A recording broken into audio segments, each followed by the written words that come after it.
Hello friends, स्वागत है आप लोग का एनसीईआरटी जोन में। लुसेंट ऑब्जेक्टिव हम कर रहे हैं, लुसेंट ऑब्जेक्टिव, क्योंकि हम स्टैटिक पोर्शन पूरा डिस्कस कर चुके हैं और ऑब्जेक्टिव डिस्कस कर रहे हैं। हम एंशिएंट हिस्ट्री भी डिस्कस कर रहे हैं। चलिए, फर्स्ट क्वेश्चन है, मतलब 51 क्वेश्चन नंबर क्वेश्चन है, क्योंकि टोटल बुद्धिज्म, एंशिएंट हिस्ट्री में बुद्धिज्म एंड जैनिज्म वाले चैप्टर में टोटल 80 क्वेश्चन है। 2020 तक के क्वेश्चन पूछे गए हैं। क्लियर? तो चलिए शुरू करते हैं। There is no rebirth, there is no soul. तो आपको सबसे पहला पता होना चाहिए, भगवान बुद्ध को बाद में इनकार्सनेशन ऑफ विष्णु बताने जाने लगा कि ये अवतार है भगवान विष्णु के। ठीक है, तो ये एक्चुअली रीबर्थ की बात करते थे। ध्यान देना, ये बोलते थे कि रीबर्थ होगा, लेकिन रीबर्थ आपके डिपेंड करेगा आपके कर्म पे डिपेंड करेगा, क्या आप काम करते हो इस पे डिपेंड करेगा। इसलिए ये साफ साफ बोलते थे, क्योंकि ये गॉड पे विश्वास नहीं करते थे, गॉड पे विश्वास नहीं करते थे, गॉड पे विश्वास नहीं करते थे, गॉड पे विश्वास नहीं करते थे। तो और ना कि सोल, इन दोनों चीज़ पे बिल्कुल विश्वास नहीं करते थे। तो ये नहीं इतना मानते थे कि भाई तुम पूरे दिन पूजा करोगे तो तुम्हारा नेक्स्ट बर्थ अच्छा होगा। नहीं, तुम्हारे कर्म पे डिपेंड करेगा। समझ में आया? कर्म पे डिपेंड करेगा। तो देयर इज नो बर्थ, तो ये बात क्या है? ये बात एक्चुअली फॉल्स है, क्योंकि रीबर्थ होता था। देयर इज नो सोल, ये बात करेक्ट है, क्योंकि सोल वगैरह, सोल गॉड के बारे में इवन बात भी नहीं करते थे। तो समझ में आया ना? तो ये इज फॉल्स, यानी रीबर्थ के बाद जो बोलते थे, हाँ रीबर्थ होता है, लेकिन कर्मा पे डिपेंड करते हैं। समझ में आया? और सोल एक्चुअली नहीं होता है, तो ये बात ट्रू लिखा है कि सोल नहीं है। चलिए, सही बात है, तो D is A correct option. Clear? Next, which one of the following propounded that destiny determines everything. इसका मतलब है कि इंसान कुछ भी कर लेना, इंसान से कुछ नहीं होने वाला, सब कुछ किस्मत पे डिपेंड करता है। किस्मत ही सब कुछ है। ठीक है ना? डेस्टिनी। एक स्टोरी मैं आपको बताता हूँ, उसके बाद इसका आंसर मैं बताऊंगा। एक स्टोरी है, जब 30 साल की उम्र में जब महावीर स्वामी जी के पापा का डेथ हो गया, तो वो निकल पड़े, पूरा मतलब कि सन्यासी बन के जंगल में निकल पड़े, सच्चाई के खोज में, सच के खोज में, ट्रूथ के सर्च के लिए। तो उनको कंपनी दिया एक इंसान ने, जिसका नाम है मखाली घोषल, इसको तो घोषला बोलते हैं, मखाली घोषला। ठीक है, हुआ क्या, लेकिन बाद में महावीर स्वामी और इनके बीच डिफरेंस क्रिएट हो गया, आइडियोलॉजिकल डिफरेंस। तो इन्होंने तो ऑब्वियसली जैनिज्म वाले पाथ को चुना, लेकिन इन्होंने जिस पाथ को चुना, जिस सेक्ट को चुना, उसको बोलते हैं आजीविका। आजीविका यही बोलते हैं कि हमारा सब कुछ पहले से डिटरमाइंड है, आप कुछ बदल ही नहीं सकते, आप डेस्टिनी को अल्टर ही नहीं कर सकते। समझ में आया ना? तो इसीलिए जो आजीविका वाले होते हैं ना, वो बहुत ज़्यादा, जो उनके सन्यासी होते हैं, वो सीवियर पेनेंस प्रैक्टिस करते हैं। क्लियर? चलिए, सब कुछ कुछ भी कर लो, आप अपने डेस्टिनी को बदल नहीं सकते। तो ये है आजीविका। क्लियर? अब देखो, Lord Buddha preach the following 4 noble truth, put them in the correct order using the course given below. There is a suffering. Obviously सबसे पहले वो क्या बोलते थे कि भाई दुख है, दुखा के बारे में सबसे पहले वो बात बोलते थे कि, ठीक है, क्लियर? इसको नोवेल ट्रूथ भी हम बोलते हैं, नोवेल ट्रूथ। क्लियर? दुखा। ठीक है, इसको नोवेल ट्रूथ या आप आर्य सत्य बोलते थे कि ये 4 चीज़ तो बिल्कुल आर्य सत्य है। सबसे पहले दुख क्यों होता है? जैसे बर्थ, एजिंग, डिजीज, हमारी बहुत सारी विशेष होती है, वो फुलफिल नहीं होता, इसलिए हम दुखी हो जाते। तो पहला था दुख। उसका सेकंड था कि दुख को हटाए कैसे, कि मतलब नहीं, सबसे पहले दुख का ऑरिजिन क्या है ओरिजिन दुख का। फिर कारण, दुख का कारण क्या है, हमेशा बोल सकते हैं। दुख का कॉज क्या है, ओरिजिन, कॉज सब एक ही तो होता है ना भाई। तो सबसे पहले व्हाट इज सफरिंग, दुख क्या है, दुख। सेकंड है ऑरिजिन या कॉज ऑफ सफरिंग। तो 1 के बाद कौन आएगा? 1 के बाद आएगा, देखिए 1 के बाद आएगा 4। चलिए, इतना सही है। सबसे पहले दुख क्या है, उसके बाद ऑरिजिन यानी कॉज। क्लियर? उसके बाद इसको कैसे स्टॉप करेंगे, इसको हम बोलते हैं दुख निरोधा, यानी सेसेशन, यानी दुख को आप कम कैसे करेंगे। ठीक है, निरोधा। तो महावीर बोलते हैं, बुद्ध बोलते हैं आप एक पाथ पे, जिसको अष्टांगिका मार्ग बोलते हैं, उस पाथ पे आप चलिए, आपका दुख क्या खत्म हो जाएगा। सबसे पहले मान लो हमारे पास बहुत दुख है कि बर्थ, एजिंग, डिजीज, इन सब का बहुत दुख है, तो सबसे पहले इसको खत्म कैसे करेंगे? देखो सॉरी, इसका ओरिजिन या इसका कॉज क्या है? इसका कॉज है तृष्णा या डिजायर। समझ में ना, इसका पूरा है डिजायर। हमारी इच्छाएं कम ही नहीं होती, हमारी हमारी इच्छाएं आप लोग देख सकते हो। थर्ड होता है इसको कम कैसे करेंगे, तो आप अपनी इच्छा को खत्म कर दो। थर्ड, इच्छा को कैसे खत्म करेंगे? एक पाथ बताता हूँ जिसको बोलते हैं अष्टांगिका मार्ग। 8 चीज होते हैं, उसको पालन करो, आपकी इच्छा खत्म हो, इच्छा खत्म, दुख खत्म। तो 1 4 2 3, ठीक है ना। इसको बोलते हैं दुख है ऑरिजिन, कैसे आप खत्म करें, कैसे खत्म करें दुख को। एक मार्ग है 8 पाथ मार्ग, इसको खत्म करें। क्लियर? तो आप देखिए मैंने बताया, क्लियर है ना। 3 क्वेश्चन। एक चीज और बता दूं, ये एक्चुअली इस कोर्स का पार्ट है, आप देख सकते हो। इस पे अभी ऑफर चल रहा है, लुसेंट ऑब्जेक्टिव, राकेश सादा ऑब्जेक्टिव, और एक प्राइम जीए। देखो जीके जो स्टैटिक जीए कोर्स है ना, इसमें हम बुक पे फोकस कर रहे हैं। देखो बुक को कवर करना बहुत इंपॉर्टेंट है हमारे लिए, ऐसा नहीं कि नोट्स वगैरह से। बुक में पूरा सिलेबस कवर हो जाता है। तो 2 बुक हमने उठाए, इसको और इसको, क्योंकि इसको हम ऑलरेडी कंप्लीट कर चुके हैं। NCERT summary Mahesh Varnwal sir की बुक है, उसको भी हम ख़त्म करेंगे। उसमें भी 9 वीडियो आ चुका है, बाकी उसमें आना जल्दी जल्दी चालू हो। इसका तो हम लोग ऑलमोस्ट 80+ वीडियो आ चुका है। क्लियर? तो आप इसको ज्वाइन कर सकते हो। आप देखो अभी ऑफर है कि 1 2 ये दोनों ज्वाइन करते हो तो वैसे 500 है पर, बट 700 दोनों। और ये मतलब ये पूरे का मैं बात कर रहा हूँ, इसका है वैसे 600। क्योंकि देखो एक वो तो बुक है, फ्री है पूरा, तो 2 बुक है ना आउटलेट, तो अगर सिंपल मानो तो 300 पर बुक होगा। क्लियर? तो 600। लेकिन अगर ये 2 आप इसको अपनाते हो और इन दोनों को लेते हो तो 1000 होगा, कि तो समझो इसका 300 ही हो गया। क्लियर? 300 में 2 बुक बहुत है ना। चलिए नेक्स्ट है 54 नंबर क्वेश्चन करते हैं। Who amongst known as light of Asia. देखो एशिया के लाइट किनको बोला जाता है? लॉर्ड बुद्धा के। ये हम सबको पता है, लॉर्ड बुद्धा को एशिया का लाइट बोला जाता है। Next, Syadvad the theory of may be. Theory of may be doctrine किसका है? देखो theory of may be doctrine किसका है? हम सबको पता है। एक्चुअली ये डॉक्ट्रिन है जैनिज्म का।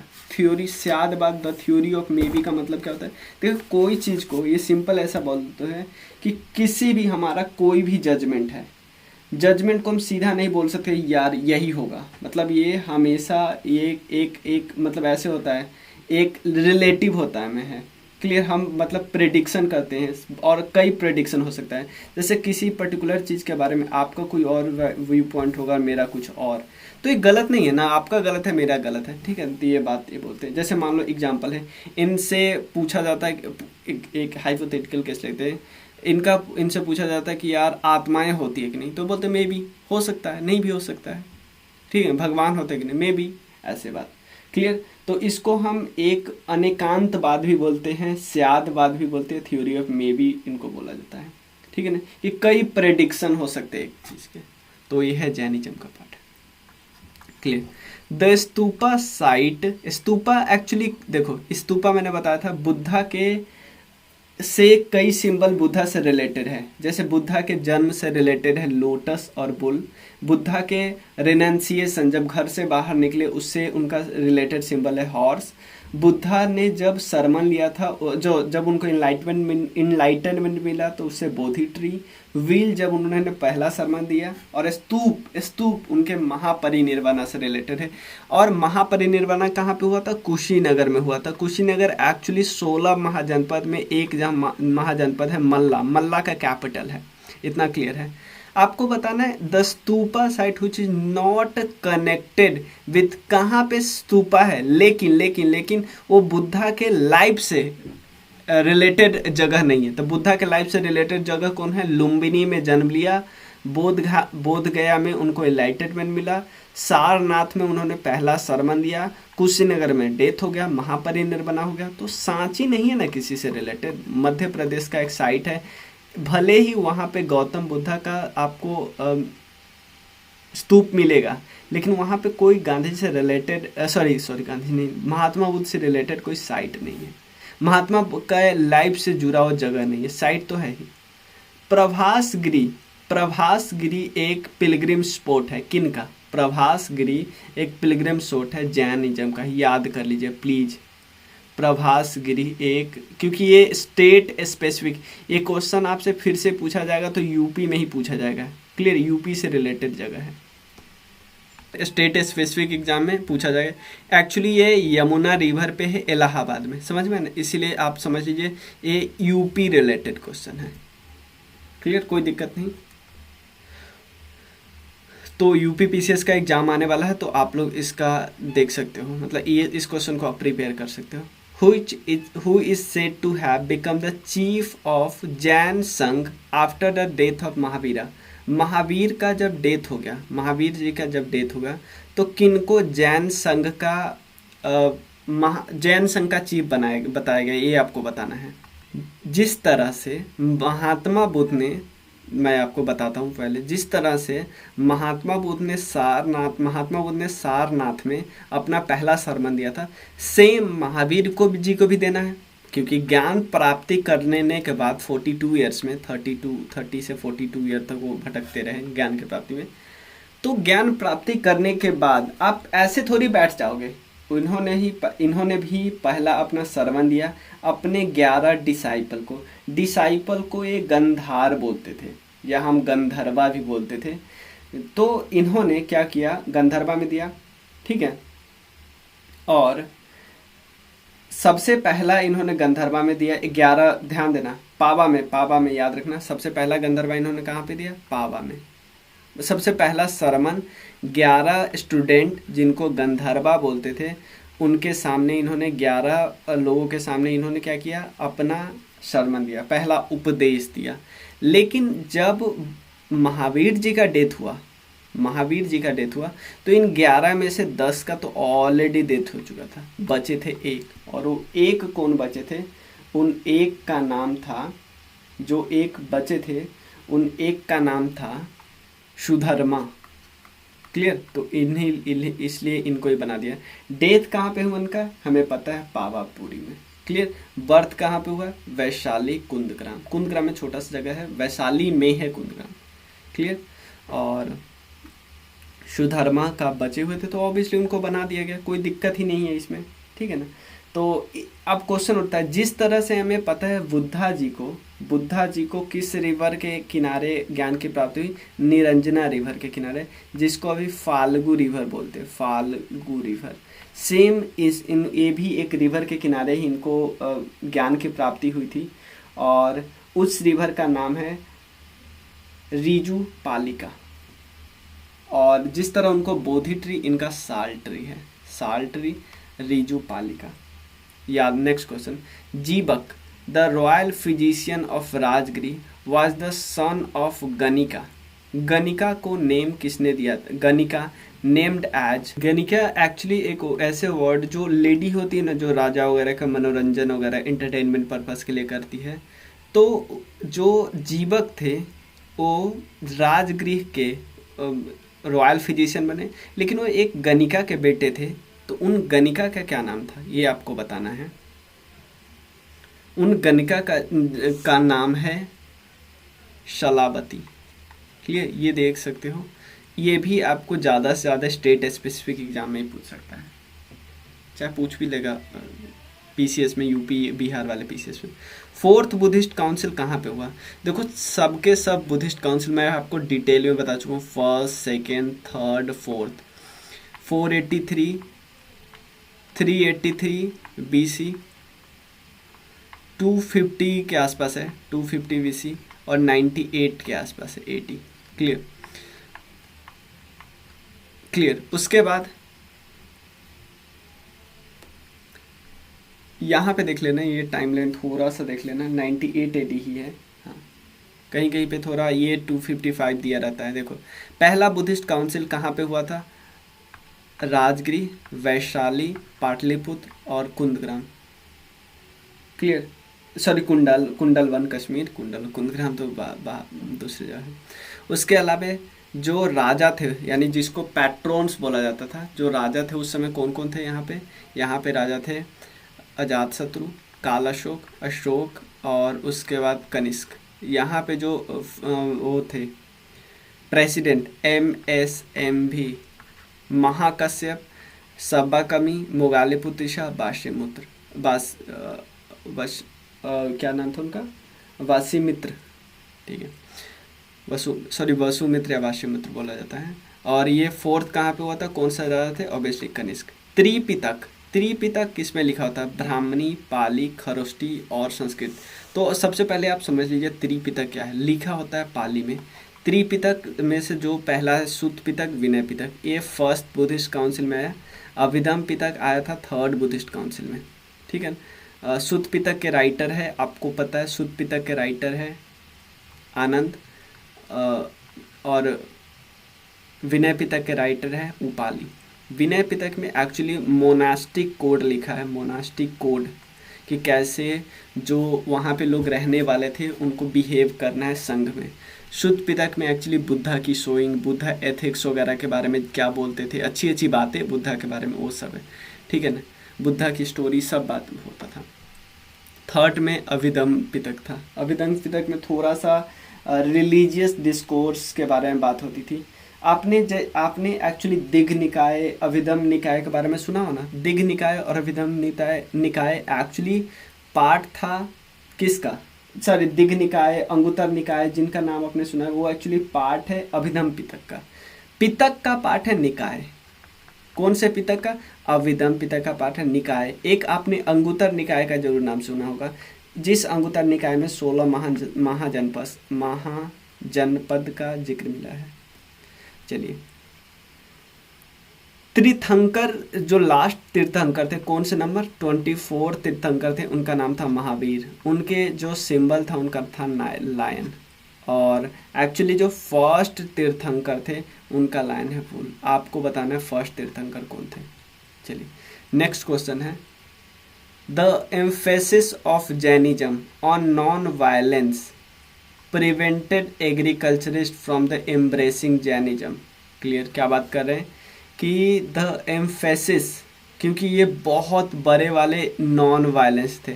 तो इवन देखो, अब खुद सोचो, जो बंदा, मैं अगर एग्रीकल्चर, मैं एक ऐसे टीम में हूँ, अगर मैं एग्रीकल्चर करने ही नहीं देता, क्लियर, तो मैं उस टीम में किसी ऐसे बंदे को, एग्रीकल्चर करने वाले को थोड़ी साइन करवा आने दूंगा। तो नहीं, ये तो बिल्कुल करेक्ट है। और क्योंकि हाँ, ऑब्वियसली देखो, आप यहाँ पे सिर्फ इंसेक्ट और पेस्ट को तब नहीं मारते हो जब आप पेस्टिसाइड, इंसेक्टसाइड जो होता है वो छींटते हो। नहीं, आप इवन जब खेत को बो रहे हो, कुदाल मारते हो, उस समय भी तो डेथ हो जाता है वर्मी वगैरह कुछ न कुछ का।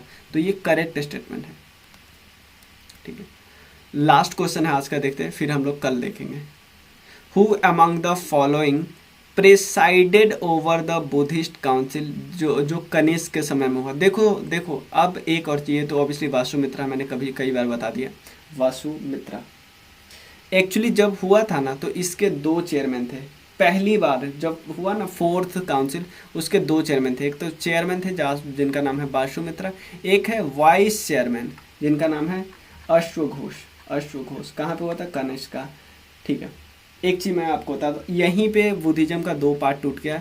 एक है हिनायन, जिनको हम लेसर व्हीकल बोलते हैं, एक महायान, जिनको ग्रेटर व्हीकल बोलते हैं। बाद में एक वज्रायन भी आया, ठीक है। मैं एक चीज़ आपको बताता हूँ, देखिए, एक चीज़ बताना चाहता हूँ कि अब हमने क्या किया है इस कोर्स में, जो आप ले रहे हो, उसमें एक चीज़ और हमने ऐड किया है। क्या ऐड किया है कि एक पेज में, क्योंकि जब मैं वीडियो बनाने वाला होता तो करता हूँ, जैसे पूरे क्वेश्चन का क्या कर लिया, पूरे क्वेश्चन को जब पढ़ता हूँ, जब पूरा क्वेश्चन मैं करके एक बारी कर लिया, तो मैं क्या करता हूँ, दोबारा एक पेज पे कुछ ऐसा लिख लेता हूँ पूरा, कि टोटल क्वेश्चन में, जो 50 क्वेश्चन में या 70 क्वेश्चन में क्या क्या आया है, सिर्फ वही चीज़। देखो, एक तो होता है इम्पॉर्टेंट टॉपिक लिखना कि क्या आएगा एग्जाम में, नहीं, वो तो ऑलरेडी नोट्स है, ऑलरेडी लूसेंट बुक ही वो है। दूसरा होता है कि क्या ऑब्जेक्टिव में आया है, तो उससे एक पेज में पूरा नोट्स बना देना कि नहीं, यही सब जो आया है सिर्फ वही, ध्यान देना, जो आया है सिर्फ वही। मतलब कि ऑब्जेक्टिव पूरा, क्योंकि आपको पता है लूसेंट ऑब्जेक्टिव में कुछ क्वेश्चन ये भी होते हैं जो सिलेबस को कंप्लीट करने के लिए होते हैं, तो वो भी यानी पूरे ऑब्जेक्टिव क्वेश्चन को एक पेज में लिख के आपको A4 साइज में वो भी दिया जाएगा इस कोर्स में, ताकि आपको क्या हो, एक रिवीजन, फास्ट क्विक रिवीजन के समय आपको और जल्दी रिवाइज हो जाए, आपको दोबारा वीडियो या दोबारा ये देखना ना पड़े, ठीक है। और एक चीज़ और आपको बताता हूँ, और एक चीज़ आप जब वीडियो देखते रहिएगा ना, तो आप क्या करिएगा, एक बुक आप अपना निकाल लीजिएगा, एक पेज निकाल लीजिए, जो एक्स्ट्रा बताता हूँ उस समय पर कीजिएगा लिखने का, क्लियर। वो तो मैं ही दे दूंगा, लेकिन ये जो आप अभी लिखिएगा वो सबसे ज़्यादा बेनिफिशियल होगा आप लोगों के लिए। तो एक और चीज़, हाँ लास्ट क्वेश्चन करते हैं। देखो पर्वन उत्सव होता था, ये बहुत अमेजिंग चीज़ है। ये उत्सव एक्चुअली होता क्या था, मान लो कि हमेशा आप सिंपल दो ग्रह होता था, एक तो सॉरी दो घर होता था, एक होता था विहार और एक होता था चैत्य। चैत्य में एक्चुअली हम पूजा करते थे, विहार में रहते थे। तो विहार में ऐसा नहीं कि डेली आए शाम में सो गए, नहीं ऐसा नहीं होता था। कि जब रेनी सीजन होती थी तो इन लोग को घूम नहीं सकते, तो विहार में आराम करते थे कुछ महीने। लेकिन जब रेनी सीजन वगैरह ख़त्म हो गया तो ये लोग क्या करते थे, एक जगह फिर मिले और अपने ऑफेंस जो भी किए हो उसको कमिट करते थे, उनका कन्फेशन करते थे। भाई बहुत बहुत बहुत इंपॉर्टेंट चीज़ है, इसको बोलते थे पवरना, ठीक है ना। बहुत मतलब इस आपको समझ गए ना क्या बोलना, कि भाई हम लोग मिलेंगे, ऑफेंस जो भी किए हो इस इन बिटवीन 2-3 महीने में उसको करेंगे, यार मेरे से गलती हो गई, ठीक है ना। ऑफेंस को अपने ऑफेंस को कन्फेशन करना भी बहुत बड़ी बात होती है। हम लोग तो यार जो भी गलती की उसको मानते ही नहीं रहते हैं, तो ये अगर करना है तो बहुत बहुत बहुत बहुत गर्व की बात है। तो मिलते हैं फिर, आप इस कोर्स को ज्वाइन कर सकते हो, ठीक है। और एक देख लेना अभी ऑफ़र है, क्योंकि आप समझो 500 और टोटल इसमें से करेंगे तो 1600 को 1000 पे मिल रहा है, तो ठीक है। और ये नंबर याद रखें 9582062485, क्लियर, ठीक है। इस पे और ये होगा एक्चुअली 30th जो अभी जून चल रहा है वहाँ तक, क्लियर। आपके पास 4 दिन का टाइम है, आप अवेल कर सकते हो, नहीं तो फिर से पुराना रेट ही चलने लगेगा। चलिए मिलते हैं, थैंक यू सो मच।